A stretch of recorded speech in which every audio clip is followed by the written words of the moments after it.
Bapa dalam surga yang kami sembah dalam Yesus Kristus, yang mengucap syukur sebaik kami Bapa, permintaan-Mu sempurna Bapa pada kami, sehingga kami boleh berkumpul pada hari ini untuk beribadah tengah minggu. Kiranya pujian dan nyanyian yang kami lantunkan Bapa boleh menjadi duka yang harum di hadapan-Mu. Kiranya Engkau menyertai kami Bapa dari awal hingga akhir, dan Engkau melimpahkan Roh-Mu supaya roh kami menyala-nyala untuk memuliakan nama-Mu. Hanya di dalam nama anak Yesus kami mengucap syukur. Haleluya. Amin. Bapak Ibu, kita tetap semangat. Kita menyanyikan lagu selanjutnya, lagu pujian Ajarku Berdiam.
saudara terkasih yang dikasihi Tuhan, tiba saatnya kita mendengarkan firman Tuhan. Sebelum itu mari kita satukan hati dan pikiran kita untuk menyanyikan lagu firman Hatiku Percaya.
Bapak, Ibu, Saudara-saudari yang terkasih dalam Tuhan, selamat malam, selamat kita bertemu kembali di ibadah Rabu pada malam hari ini. Saya sungguh sangat bersyukur bahwa kita semua boleh berada di dalam keadaan sehat, dan saya juga berdoa untuk Bapak, Ibu, Saudara-saudari semua, bahwa kiranya seluruh jemaat, baik itu di GPPS Cawang, Jelambar, Pemulihan maupun Tanjung Priuk, semuanya dalam keadaan sehat-sehat selalu dan senantiasa dalam lindungan Tuhan. Sebelum kita mulai firman Tuhan, mari kita berdoa terlebih dahulu. Bapa yang di surga, kami mengucap syukur buat segala apa yang Tuhan sudah berikan bagi kami, dan pada malam hari ini Tuhan, biarlah kiranya lewat ibadah tengah minggu ini Tuhan, Engkau memelihara kami semua lewat firman-Mu, lewat kekuatan kuasa-Mu yang senantiasa menyertai kami.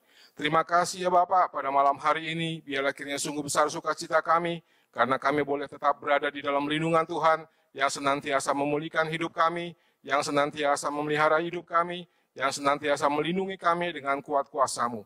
Terima kasih Bapak, kalau sebentar kami akan mendengarkan firman Tuhan, biarlah kiranya Engkau teduhkan kami dengan firman-Mu, kuatkan kami dengan firman-Mu, pulihkan segala hati kami dengan firman-Mu, dan biarlah kiranya kami boleh semangat dan menyala-nyala untuk senantiasa setia kepadamu. Terima kasih Bapak, kami sambut firman-Mu hanya di dalam nama Tuhan Yesus Kristus. Amin. Bapak, Ibu, Saudara-saudara yang terkasih dalam Tuhan, sungguh kita saat ini boleh berada di dalam satu keadaan yang masih dalam kondisi yang memprihatinkan. Dan kita semua boleh senantiasa berharap kepada Tuhan, karena hanya Tuhanlah satu-satunya perlindungan hidup kita. Mari kita buka di dalam Hagai, pasalnya yang pertama, ayat yang kedua sampai dengan ayat yang ke-11. Hagai pasal yang pertama, ayat yang pertama sampai dengan ayat yang ke-11. Demikian firman Tuhan, ajakan untuk membangun kembali bait suci. Pada tahun yang kedua zaman Raja Darius, dalam bulan yang ke-6, pada hari pertama bulan itu, datanglah firman Tuhan dengan perantaraan Nabi Hagai kepada Zerubabel bin Shealtiel, Bupati Yehuda, dan kepada Yosua bin Yozadak, Imam Besar. Bunyinya, beginilah firman Tuhan semesta alam. Bangsa ini berkata, sekarang belum tiba waktunya untuk membangun kembali rumah Tuhan. Maka datanglah firman Tuhan dengan perantaraan Nabi Hagai, bunyinya, apakah sudah tiba waktunya bagi kamu untuk mendiami rumah-rumahmu yang dipapani dengan baik, sedang rumah ini tetap menjadi reruntuhan?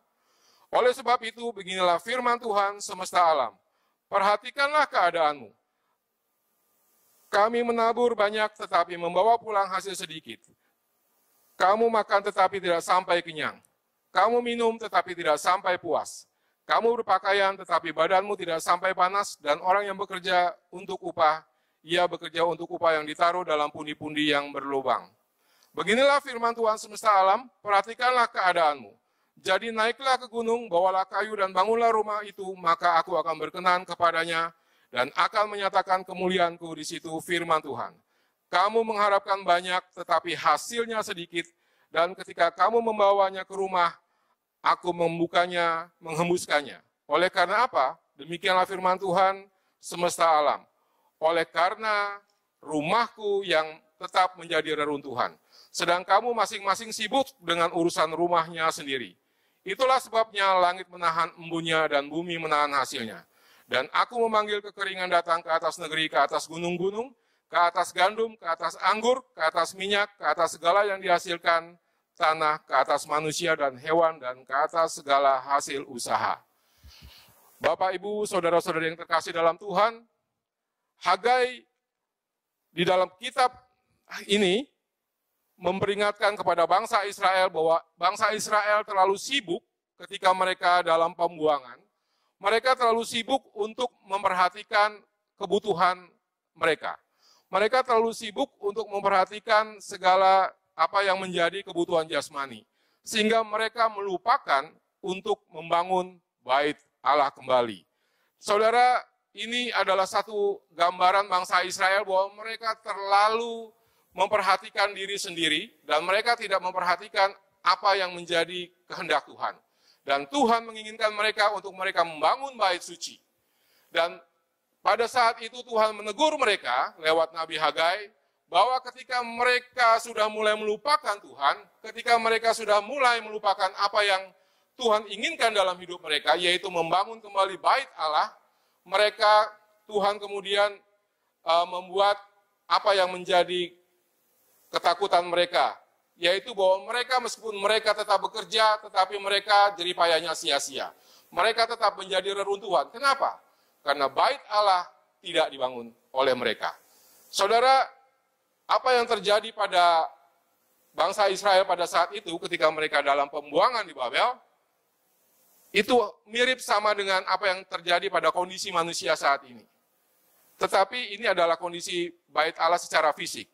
Namun demikian saudara, untuk saat ini, bait Allah adalah kita sendiri. Tuhan ingin bahwa ketika apa yang menjadi kebutuhan hidup kita, itu dicukupi. Tetapi jangan sampai lupa kepada Tuhan Allah. Bukankah tubuh kita ini adalah bait Allah? Bukankah apa yang menjadi keinginan Tuhan bahwa kita ini adalah bait Allah? Jadi saudara, di dalam 1 Korintus 6 ayat 19 dikatakan, atau tidak tahukah kamu bahwa tubuhmu adalah bait Roh Kudus yang diam di dalam kamu, Roh Kudus yang kamu peroleh dari Allah, dan bahwa kamu bukan milikmu sendiri? Saudara, hari ini kita berada dalam kondisi atau situasi yang seringkali manusia tidak inginkan atau harapkan. Bukan hanya di Indonesia, tetapi di seluruh dunia, hal ini terjadi. Apa yang menjadi beban kehidupan manusia, itu mereka pikirkan, saudara. Tetapi mereka melupakan apa yang harusnya mereka pikirkan untuk saat ini. Manusia saat ini hanya mementingkan kebutuhan jasmani saja. Saya masih ingat ketika awal-awal COVID-19 muncul di Indonesia, seluruh supermarket itu diborong habis bahan makanan. Mereka khawatir. Mereka khawatir akan kebutuhan mereka. Mereka khawatir akan jasmani mereka tidak tercukupi. Tetapi saudara, ketika hal ini berlangsung, mereka masih memikirkan hal-hal yang sifatnya jasmani. Mereka seringkali tidak memikirkan apa yang menjadi kebutuhan rohani. Oleh sebab itu, saudara, apa yang menjadi pikiran mereka, apa yang menjadi pemikiran mereka, itu jauh daripada harapan Tuhan. Tuhan menginginkan bahwa di dalam kehidupan kita saat ini, kita ini adalah bait Allah. Oleh sebab itu, Tuhan ingin supaya hidup kita itu dibangun dan kita sendiri menjadi bait Allah. Bukankah Tuhan berkata di dalam Hagai dikatakan, apakah ayat keempat dikatakan, Hagai pertama, apakah sudah tiba waktunya bagi kamu untuk mendiami rumah-rumahmu yang dipapani dengan baik, sedang rumah ini tetap menjadi reruntuhan? Oleh sebab itu, beginilah firman Tuhan semesta alam, perhatikanlah keadaanmu, perhatikanlah keadaanmu. Saudara, Tuhan mempertanyakan bangsa Israel, apakah kamu tidak peduli dengan bait Allah? Apakah kamu tidak peduli bahwa bait Allah ini sekarang sudah menjadi reruntuhan? Karena bait Allah pada saat zaman perang, kemudian dijarah, kemudian diambil emas-emasnya, saudara. Bangsa Israel hilang bait Allahnya. Sehingga bait Allah ini tidak berdiri. Kalau kita lihat di 1 Raja-Raja, pada saat awal Salomo membangun bait Allah, Salomo rindu untuk dia membangun bait Allah. Kenapa? Karena bapaknya Daud sebenarnya ingin membangun, tetapi Salomo katakan pada saat itu Daud sibuk untuk dia berperang. Kenapa? Karena banyak musuh-musuhnya pada saat itu. Tetapi saat zaman Salomo, Tuhan memberikan satu kedamaian buat negeri Israel, buat bangsa Israel dan juga bangsa-bangsa di sekelilingnya, sehingga perang itu tidak ada. Saudara, dan Salomo mendirikan bait Allah ini cukup lama, selama 7 tahun. Sehingga ketika Salomo memuliakan Allah dengan membangun bait Allah, maka roh Tuhan kembali kepada bangsa Israel. Dan kalau saudara baca di 1 Raja-Raja dikatakan bahwa ketika ada pentahbisan bait Allah, maka awan Tuhan turun ke atas bait Allah. Oleh sebab itu, saudara, tidaklah mengherankan kalau Salomo diberkati Tuhan. Kalau Salomo diberkati dengan melimpah. Dan sampai akhirnya Salomo tidak ada raja-raja seperti Salomo, baik hikmatnya maupun kekayaannya. Oleh sebab itu saudara, di dalam Hagai ini Tuhan mengingatkan kembali kepada bangsa Israel. Kenapa kamu tidak membangun bait Allah? Apakah kamu sudah lupa akan aku? Apakah kamu sudah lupa untuk membangun bait Allah yang kudus, yang menjadi tempat penyembahan untuk bangsa Israel? Saudara, apa yang Tuhan inginkan pada saat itu adalah, ayo bangsa Israel, kamu memperhatikan aku. Bukan hanya sekedar jasmani kamu saja, tetapi perhatikanlah aku. Saudara, tetapi bangsa Israel sibuk. Mereka sibuk dengan kebutuhan mereka sendiri.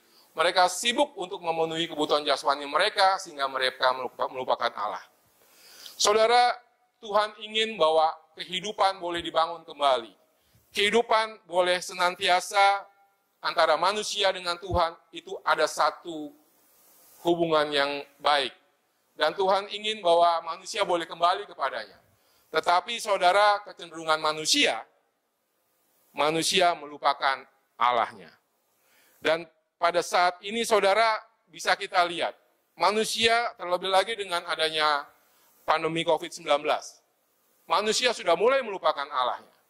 Manusia sudah lupa, kehilangan sensitivitasnya. Saudara, mari kita buka di dalam Matius pasalnya yang ke-11. Kita buka Matius pasalnya yang ke-11, ayat yang ke-15 sampai 19. Demikian firman Tuhan. Siapa bertelinga, hendaklah ia mendengar. Dengan apakah akan kuumpamakan angkatan ini? Mereka itu seumpama anak-anak yang duduk di pasar dan berseru kepada teman-temannya. Kami meniup seruling bagimu, tetapi kamu tidak menari. Kami menyanyikan kidung duka, tetapi kamu tidak berkabung. Karena Yohanes datang, ia tidak makan dan tidak minum, dan mereka berkata, ia kerasukan setan. Kemudian anak manusia datang, ia makan dan minum, dan mereka berkata, lihatlah, ia seorang pelahap dan peminum, sahabat pemungut cukai dan orang berdosa. Tetapi hikmat Allah dibenarkan oleh perbuatannya. Saudara, ketika Yohanes Pembaptis datang, mereka tidak tahu bahwa mereka adalah Elia.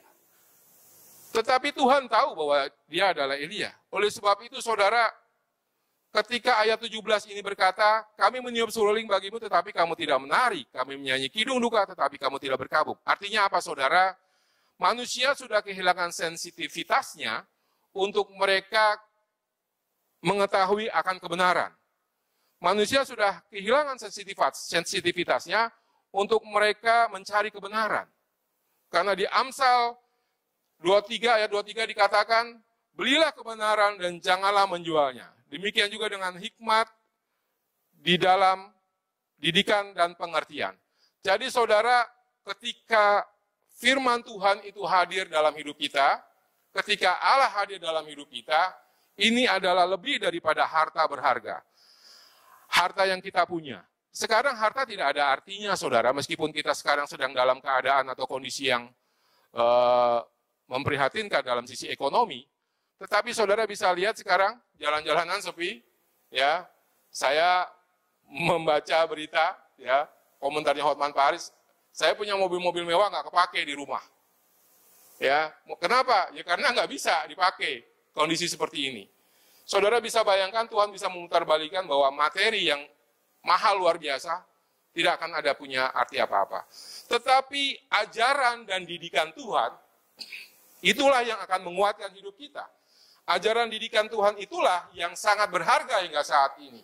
Oleh sebab itu, saudara, Tuhan ingin ketika kita membaca Hagai ini, agar apa yang menjadi kebutuhan kita, itu sudah seharusnya, itu kita berikan perhatian lebih. Bukan materi, tetapi hidup yang kekal itu, kerohanian kita yang kita bangun di dalam Tuhan, itulah yang harus kita tetap fokus dan jalankan.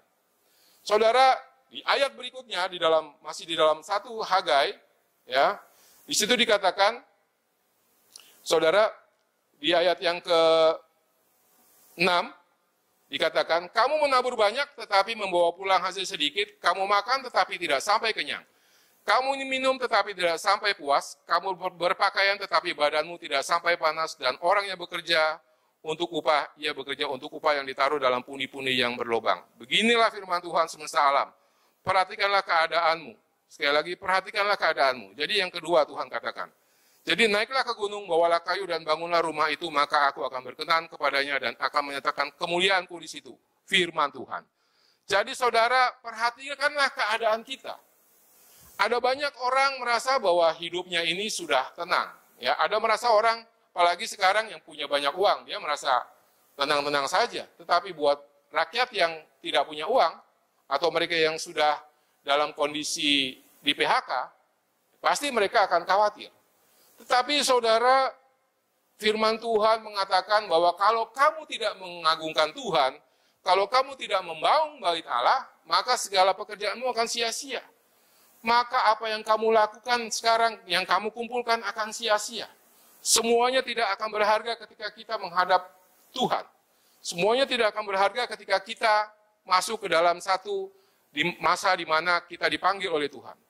Saudara, ini adalah bagian yang sangat penting di dalam kehidupan manusia. Tetapi manusia seringkali melupakannya. Dan saudara, sekali lagi, kita ini adalah bait Allah.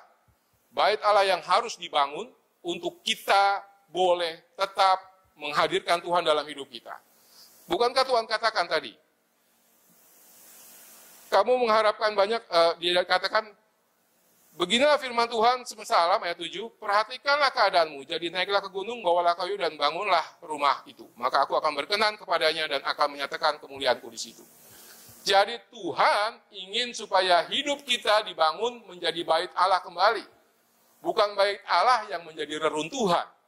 Oleh karena kita melupakan Tuhan. Tetapi Tuhan ingin bait Allah yang ada dalam diri kita, yang dalam hidup kita, itu dibangun di atasnya. Saudara, ini sungguh luar biasa Tuhan mengingatkan. Kenapa? Karena Tuhan ingin bahwa ketika kita menjadi bait Allah, maka Tuhan hadir di situ. Tuhan ingin supaya ketika kita membangun bait Allah, maka Tuhan ingin menyatakan berkat-Nya di situ. Tuhan ingin menyatakan kuasa-Nya di situ.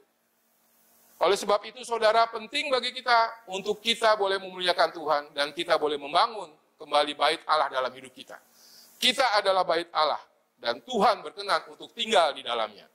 Ayat selanjutnya, saudara, di situ dikatakan, ayat 9, kamu mengharapkan banyak tetapi hasilnya sedikit, dan ketika kamu membawanya ke rumah, aku menghembuskannya. Oleh karena apa? Demikianlah firman Tuhan semesta alam. Oleh karena rumahku yang tetap menjadi reruntuhan, sedang kamu masing-masing sibuk dengan urusan rumahnya sendiri. Hari ini, saudara, ada banyak waktu dalam hidup kita. Kenapa? Banyak orang yang sekarang tinggal di rumah, bukan? Tuhan ingin mengingatkan kepada kita lewat apa yang terjadi pada saat ini. Ayo, mari kita kembali kepada Tuhan. Kita pulihkan keadaan kita. Kita pulihkan hati kita. Kita pulihkan segala hidup kita, yang seringkali kita melupakan Allah. Seringkali kita sibuk untuk kita mencari hanya kepada hal-hal yang jasmani. Tuhan ingin pada hari ini, saudara, ketika Anda berada di rumah, ayo banyak baca Alkitab, banyak berdoa, banyak merenungkan firman Tuhan. Kembali kepada Tuhan. Bagaimana Tuhan itu begitu baik dalam hidup kita. Agungkanlah Tuhan dalam hidup kita. Bangun kembali hubungan kita dengan Tuhan. Maka Tuhan akan senantiasa menyertai kita semua. Saudara, itu sebabnya di ayat yang ke-10 dikatakan, langit menahan embunya dan bumi menahan hasilnya. Ayat 11, dan aku memanggil kekeringan datang ke atas negeri, ke atas gunung-gunung, ke atas gadung, ke atas anggur, ke atas minyak, ke atas segala yang dihasilkan tanah, ke atas manusia dan hewan, dan ke atas segala hasil usaha. Itu yang Tuhan nyatakan di dalam firman-Nya. Saudara, ayo, mari kita bangun bait Allah dalam hidup kita. Mari kita bangun bait Allah dalam diri kita. Jangan biarkan bait Allah yang ada dalam hidup kita ini menjadi reruntuhan yang tidak bisa didiami oleh Allah, yang tidak bisa diagungkan oleh manusia juga, yang tidak bisa didiami oleh Allah sebagai roh yang akan senantiasa menghidupkan kita. Ketika Allah tinggal di dalam hidup kita, maka pembelaan dan pemeliharaan Allah akan tetap untuk selama-lamanya. Dan damai sejahtera Allah akan menyertai hidup kita. Itu yang Allah janjikan, saudara. Sehingga yang dikatakan kemudian, ayat yang ke-12, lalu Zerubabel bin Sealtiel dan Yosua bin Yosadak, iman besar dan selebihnya dari bangsa itu mendengarkan suara Tuhan, Allah mereka, dan juga perkataan Nabi Hagai, sesuai dengan apa yang disuruhnya kepadanya oleh Tuhan, Allah mereka. Lalu takutlah bangsa itu kepada Tuhan. Lalu takutlah bangsa itu kepada Tuhan. Takut kepada Tuhan menghasilkan sesuatu. Takut kepada Tuhan akan menggerakkan sesuatu. Takut kepada Tuhan akan menghidupkan sesuatu. Dan takut akan Tuhan akan membawa kita kembali kepada Allah yang adalah pencipta. Kembali kepada Allah yang senantiasa memberikan satu kekuatan dalam hidup kita. Bukankah bumi dan seluruh isinya adalah milik Tuhan? Bukankah tubuh kita, pikiran kita, kemudian tangan kita, dan segenap hidup kita adalah milik Tuhan? Oleh sebab itu, saudara, Tuhanlah yang menguasai hidup. Tuhanlah yang menguasai hati kita. Apa yang menjadi jalan hidup manusia, itu ada di dalam genggaman tangan Tuhan. Ketika kita berharap kepada Tuhan, ketika kita kembali kepada Tuhan, dan kita membangun kembali reruntuhan bait Allah dalam hidup kita, maka Tuhan akan diam di dalam hidup kita. Akan ada pembelaan dalam hidup kita. Apa yang terjadi oleh bangsa Israel, saudara, banyak raja-raja dari bangsa Israel, itu mereka kemudian meninggalkan Allah. Mereka melupakan Allah dan mereka membangun bait, penyembah-penyembahan berhala, kuil-kuil berhala untuk dewa-dewa lain. Dan Tuhan marah. Dan ketika Tuhan marah, mereka tidak ada yang berhasil. Jadi saudara, itu sebabnya Allah begitu berkesan kepada Daud. Kenapa? Karena Daud setia sampai akhir. Daud setia untuk menyembah Allah, Daud setia untuk membangun bait Allah, dan tetap untuk senantiasa hidup di dalam rumah Tuhan dan menyembah Tuhan sampai akhir hayatnya. Oleh sebab itu, bait Allah, mari kita bangun, saudara. Sangat-sangat penting untuk kita tidak melupakan untuk kita adalah rumah Tuhan. Dan mari saudara, di dalam hidup ini kita pun demikian. Jadi kita harus membangun kembali reruntuhan-reruntuhan yang terjadi dalam hidup kita. Kita bangun kembali, dan kemudian apa yang menjadi bagian Tuhan, biarlah Tuhan yang mengerjakannya. Ada 4 hal yang harus kita miliki untuk bangkit, membangun bangunan rohani supaya tidak menjadi reruntuhan. Yang pertama, saudara, adalah komitmen. Sekali lagi, yang pertama adalah komitmen atau ketetapan hati. Di dalam Hagai pasal yang kedua ayat yang kelima, di situ dikatakan, tetapi sekarang kuatkanlah hatimu, hai Zerubabel. Demikianlah firman Tuhan. Kuatkanlah hatimu, hai Yosua bin Yosadak, imam besar. Kuatkanlah hatimu, hai segala rakyat negeri. Demikianlah firman Tuhan. Bekerjalah sebab aku ini menyertai kamu, demikianlah firman Tuhan semesta alam. Jadi, Bapak, Ibu, Saudara-saudara yang terkasih dalam Tuhan, ketika kita ingin membangun rumah Tuhan, kita harus punya komitmen terlebih dahulu untuk kita membangun rumah Allah.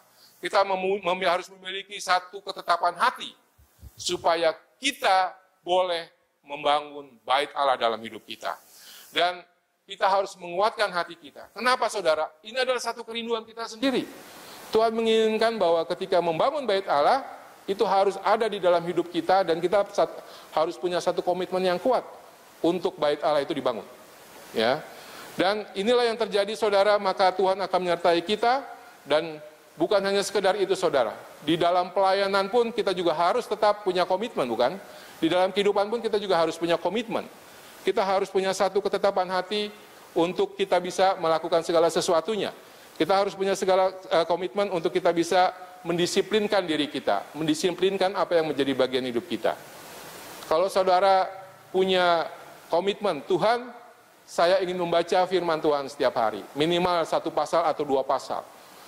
Anda punya disiplin, Anda punya komitmen seperti itu, maka Tuhan akan mengubah apa yang menjadi pikiran saudara, Tuhan akan mengubah apa yang menjadi hati saudara, dan segala apa yang ada dalam hidup kita, Tuhan akan ubahkan.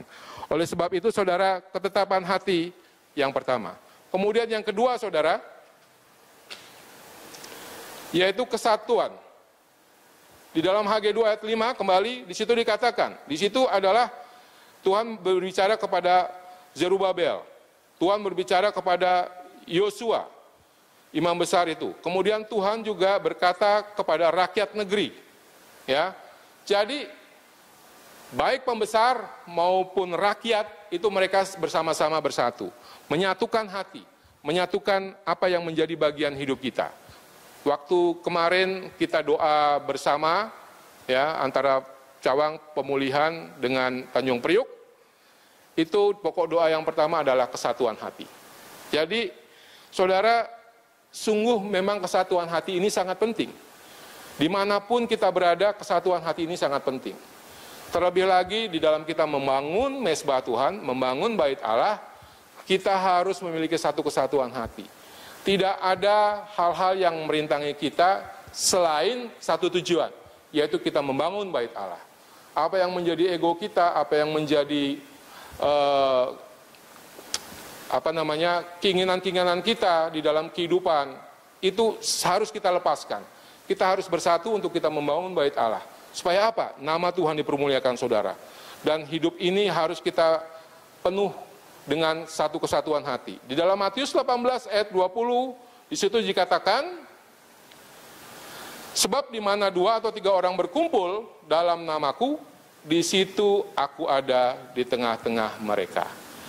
Saudara, 2-3 orang berkumpul dalam namaku.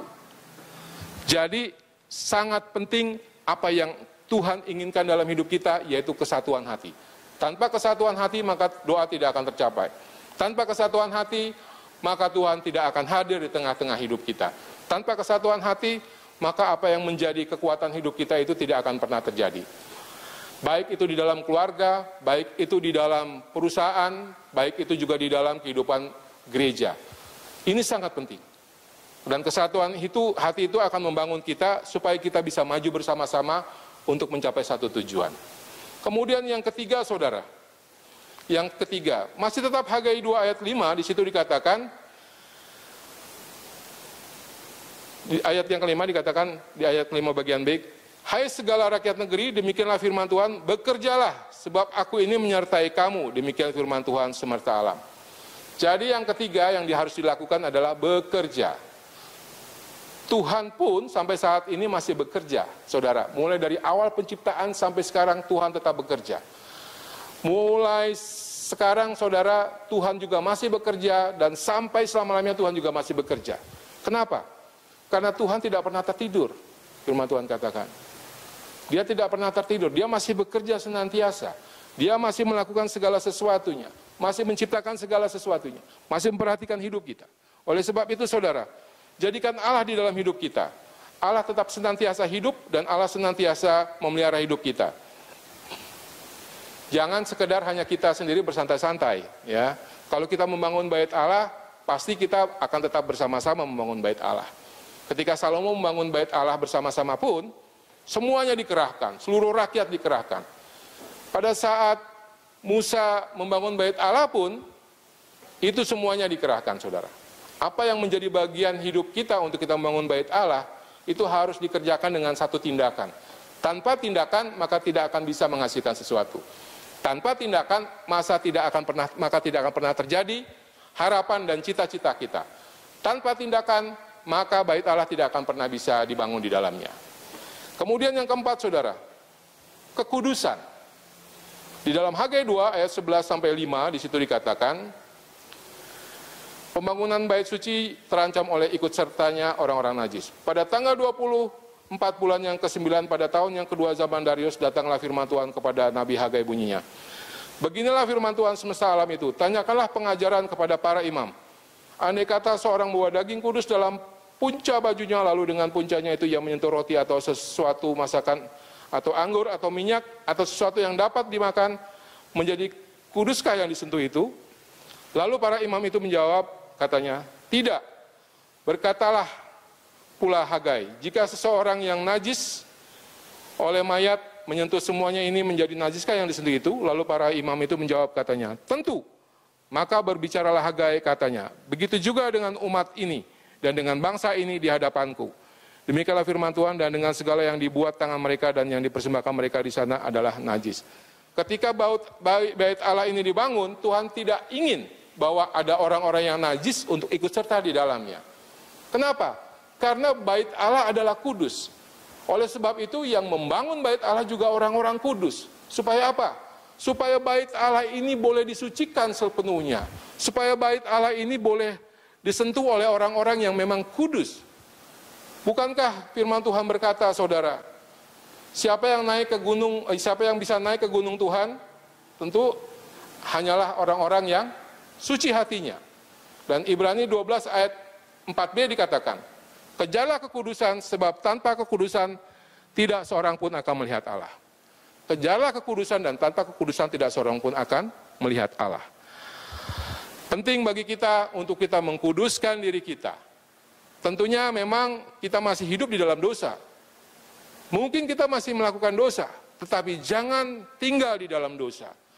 Mungkin tanpa sengaja kita berbuat dosa, tetapi jangan tinggal di dalam dosa. Oleh sebab itu saudara, bait Allah dibangun untuk kita bisa melakukan yang terbaik untuk Tuhan. Bait Allah dibangun untuk kita boleh tetap senantiasa menyucikan hidup kita di hadapan Tuhan. Sehingga apa saudara, ketika bait Allah itu sudah jadi dalam hidup kita, maka Allah akan mendiami hidup kita. Maka Allah akan senantiasa beserta dengan kita. Maka Allah akan memelihara hidup kita. Sehingga hidup kita dibangun di dalamnya, hidup kita senantiasa diberkati oleh Tuhan, hidup kita senantiasa disertai oleh Tuhan, hidup kita senantiasa dalam pembelaan tangan Tuhan. Oleh sebab itu saudara, apa yang menjadi kerinduan kita pada saat ini, apa yang menjadi harapan kita pada saat ini, saya percaya bahwa kita semua akan berharap bahwa kita bisa terbebas dari virus COVID-19. Ya, tetapi itu hanya sekedar fisik, saudara. Sekedar fisik. Yang terjadi, yang lebih dahsyat lagi adalah kalau kita berada dalam dosa. Kenapa? Kalau kita hidup dalam dosa, maka itu lebih dari virus COVID-19. Kalau kita berada dalam dosa dan kita tidak menjadi bait Allah yang kudus, itu lebih parah lagi. Kenapa? Karena kita tidak bisa melihat kemuliaan Tuhan. Maka ketika pada saat itu Tuhan hadir dan Tuhan datang, maka kita tidak bisa melihat apa-apa. Kenapa? Karena kita tidak kudus. Karena kita masih tetap hidup di dalam dosa. Dan itu lebih parah atau lebih jelek daripada COVID-19. Jangan tinggal di dalam dosa. Bertobatlah. Sebab kerajaan Allah sudah dekat. Dan ketika hidup kita dipulihkan dan hidup kita menjadi tempat kediaman Allah, maka Allah akan senantiasa menyertai hidup kita.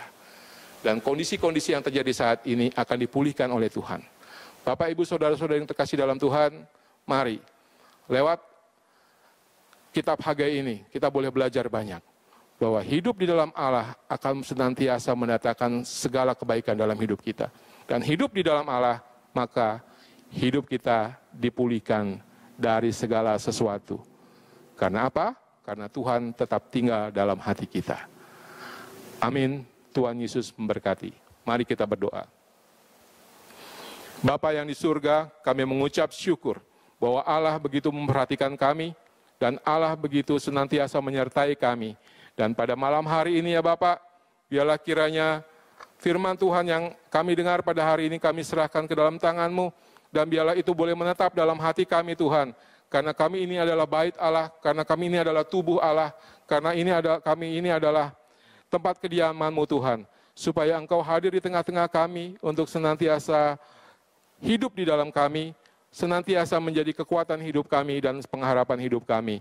Bapa yang di dalam surga, biarlah kiranya pada malam hari ini Tuhan, kami berdoa Tuhan buat bangsa Indonesia, kiranya Allah mengampuni kami semua Tuhan, Allah juga mengampuni kehidupan manusia yang sudah semakin rusak ini Tuhan, dan Engkau menegur kami lewat apa yang terjadi dan kami alami pada hari ini, bahwa kekuatan Allah, kuasa tangan Tuhan begitu luar biasa, dan biarlah kiranya kami boleh bertobat Tuhan, kami boleh membangun kembali bait Allah yang sudah menjadi reruntuhan dalam hidup kami, dan kami ingin membangunnya supaya Tuhan berkenan untuk diam di dalam hidup kami. Terima kasih Bapak, berkati kami semua pada hari ini dengan sukacita-Mu, dengan damai sejahtera-Mu, karena kami tahu firman Tuhanlah yang memelihara hidup kami, firman Tuhanlah yang akan senantiasa membangkitkan hidup kami, dan apa yang Tuhan inginkan dalam hidup kami, itu boleh senantiasa kami lakukan. Terima kasih Bapak, di dalam nama Tuhan Yesus, biarlah kiranya kami terima berkat Allah pada malam hari ini. Haleluya, amin. Mari saudara-saudaraku yang terkasih, kiranya Allah senantiasa menyertai dan memberkati engkau. Kiranya Tuhan menyinari engkau dengan wajahnya dan memberikan engkau kasih karunia. Dan Tuhan kiranya menghadapkan wajahnya kepadamu dan memberikan engkau damai sejahtera. Terima berkat yang daripada Allah, cinta kasih yang daripada Tuhan Yesus Kristus, serta persekutuan Roh Kudus ada menyertai hidup kita mulai saat ini sampai selama-lamanya. Amin. Tuhan memberkati.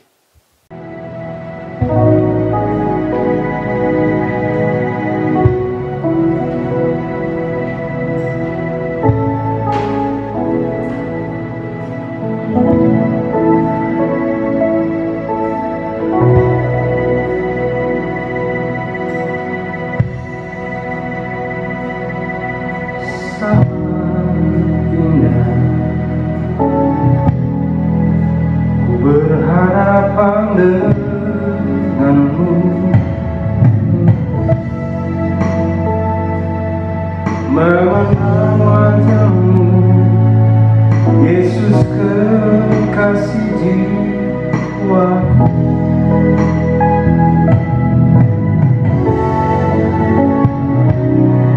Bawa daku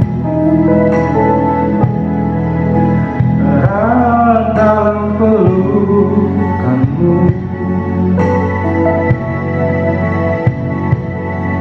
menikmati kasih dan indahnya hadiratmu.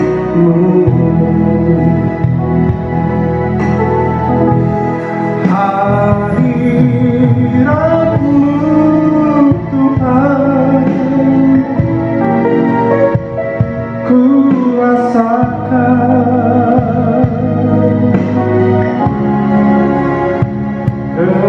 kekudusan-Mu Bapa, penuhiku.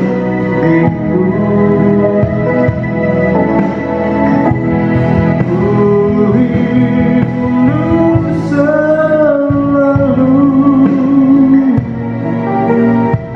diam dalam baitmu, menikmati kasih anugerah-Mu.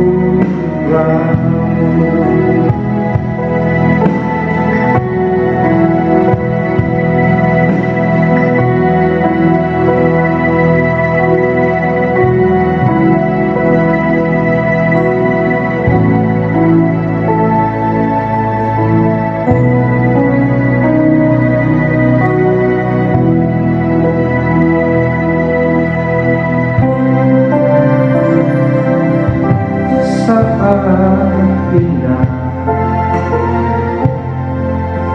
ku berhadapan denganmu,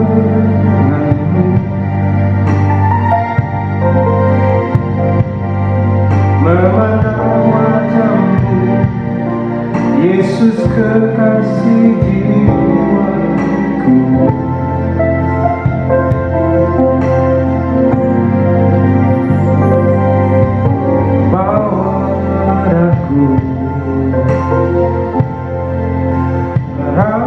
Dalam pelukanmu,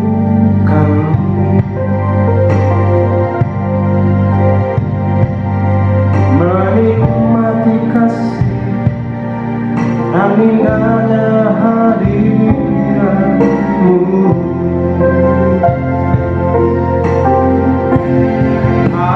Hadirat-Mu Tuhan, ku rasakan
Ibu, saudara-saudari terkasih, tiba saatnya kita di penghujung acara ibadah pada hari ini.